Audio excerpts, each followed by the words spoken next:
All right, PCH, we have successfully made it through our first week of Try 2, and we've done a lot of good work. And so, again, getting ready for Monday, we're going to review some exponential application problems.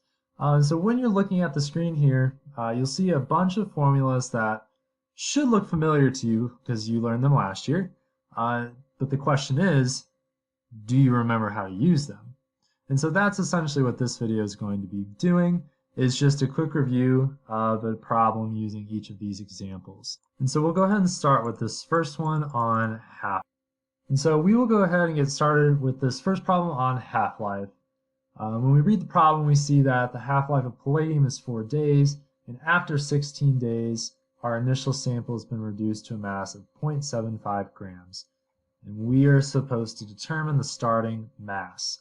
Just like in any exponential function, our initial value, which is what they're asking us to find here, the starting mass, the initial value, is going to be this coefficient that's in front of our base with our exponent.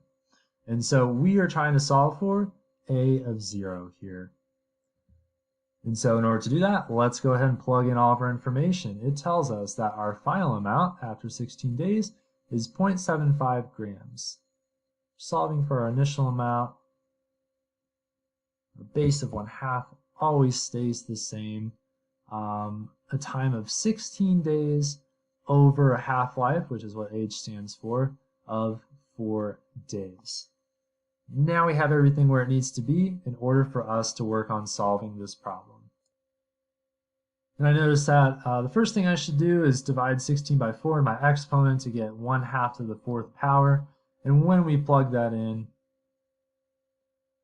we get 0.0625.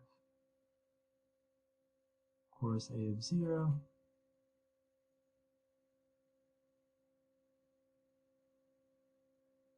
is going to be 0.75 divided by 0.0625, and we end up getting 12 grams, which is our starting mass for this problem.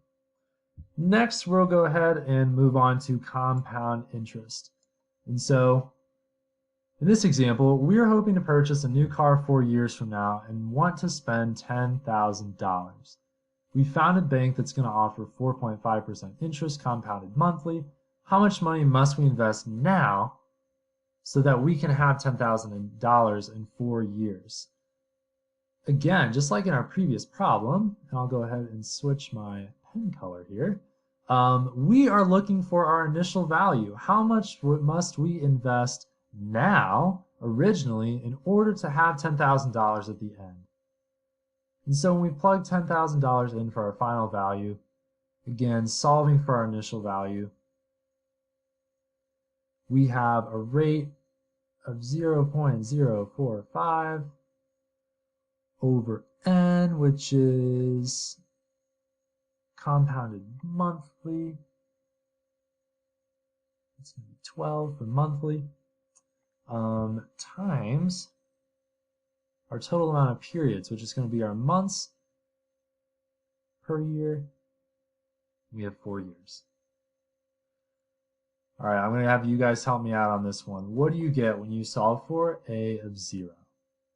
Okay, assuming I did my math correctly, I came out with an initial value that we need to invest of $8,355.51.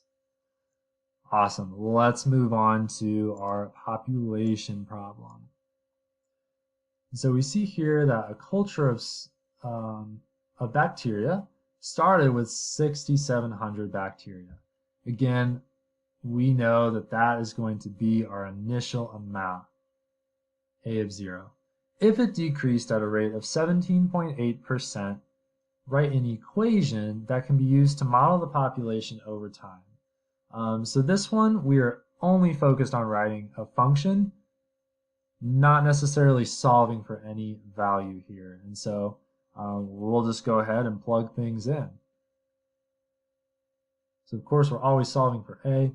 Our initial value, like I mentioned, was 6,700 bacteria times e to the r times t. Now this is really important.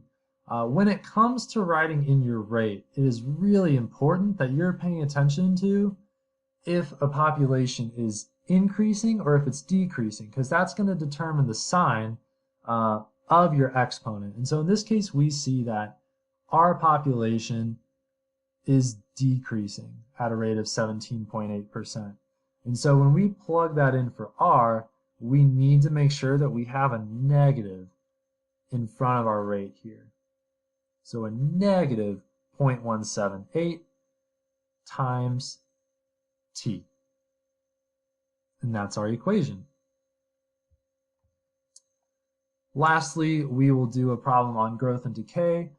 This should look most familiar to you because we've been working on this the last few days. And so, again, honestly, you could probably do this on your own. And so that's what I'm going to have you try and do. Go ahead and first see if you can come up with our function by plugging in the numbers that have been given to us.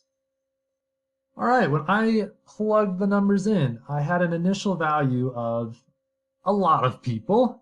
And what's most important to me here is realizing that, okay, I have a rate of 19.5% that is an increase. And so I'm taking that 0.195 and adding it to 1 to get my multiplying factor. And then, of course, from 2006 to 2012, that gives me a t-value of 6. And so now we can plug this into our calculator and come up with our final answer. Okay, so based on this increase, it looks like just south of 3 billion people now use the internet in 2012 compared to 2006. All right, PCH, that was a really quick and very basic review over some easy problems using these exponential functions. Now we're going to get to some more exciting stuff in class. Have a good one.